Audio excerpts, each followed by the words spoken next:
Frost1988 from Fortnite PvE community on Facebook, and I'm here to do a quick video to show you how to build trap tunnels. So let's dive right into this and get started.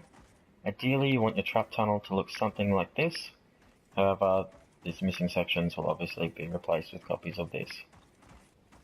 As you'll see, I've built just your standard box, floors all the way down, walls, roofs, and then afterwards I've placed these little half walls.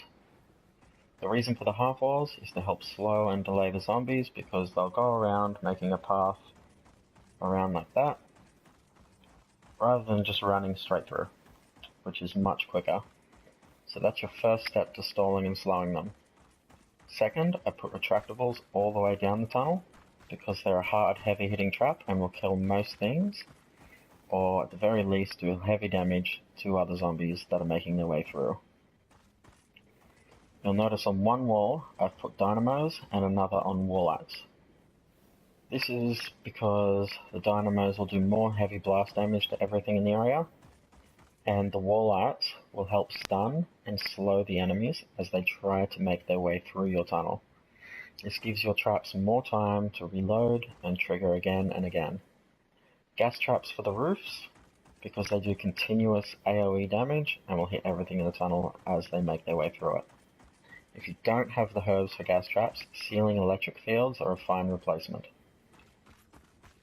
You want to copy that pattern all the way down, so it should look like little half walls changing sides each time, and dynamos near the entry points and wallites on the opposite walls. The very last square of your tunnel should be double dynamos and a ceiling zapper. This is to deal as much heavy damage as possible to any bigger enemies like a smasher or potential laser eyes that survive the walk through your tunnel and come out.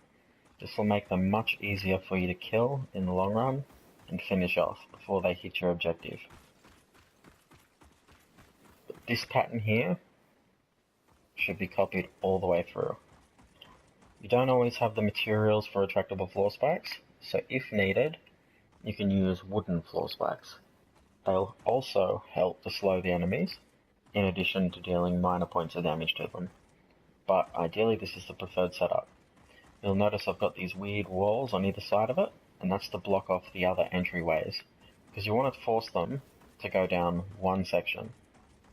You don't want them to just ignore your tunnel and go around. So by doing these and extending them all the way across, you path the zombies and encourage them to use your tunnel because it's the easiest point of access. To make these sandwich walls on either side of your tunnel, all you need to do is build a wall,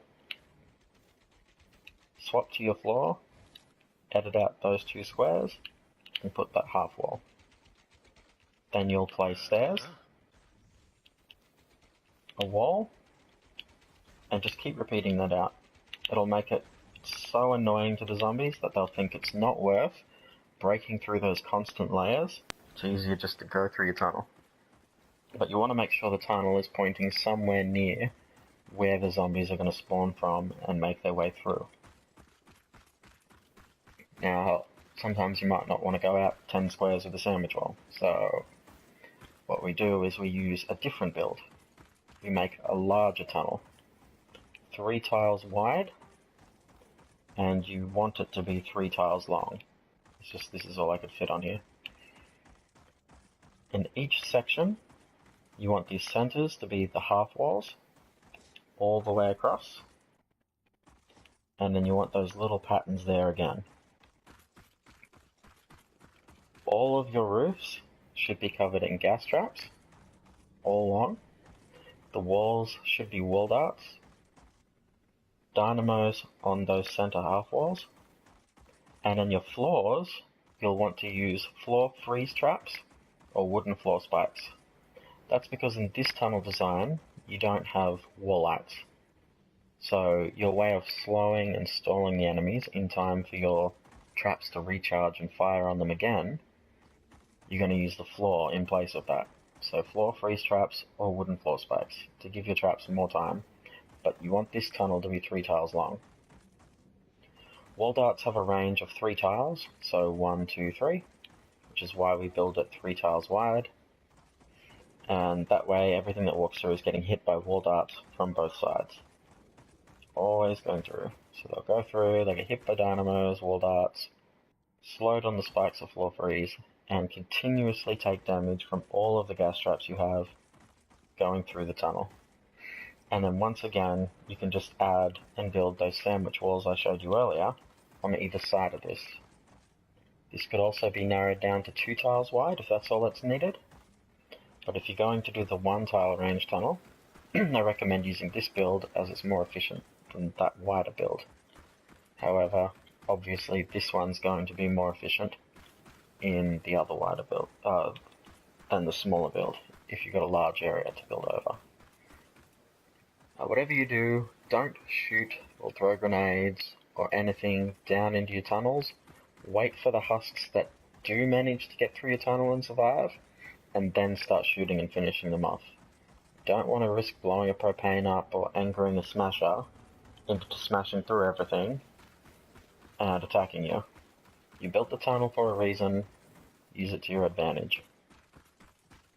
If you have any questions as to other tips and tricks on building your defense tunnels or how you should go about building them, just post them in the comments below and I'll get to responding as quickly as possible.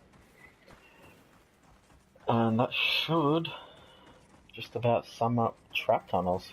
Like, there's 2 very easy, simple builds, very efficient. They get the job done.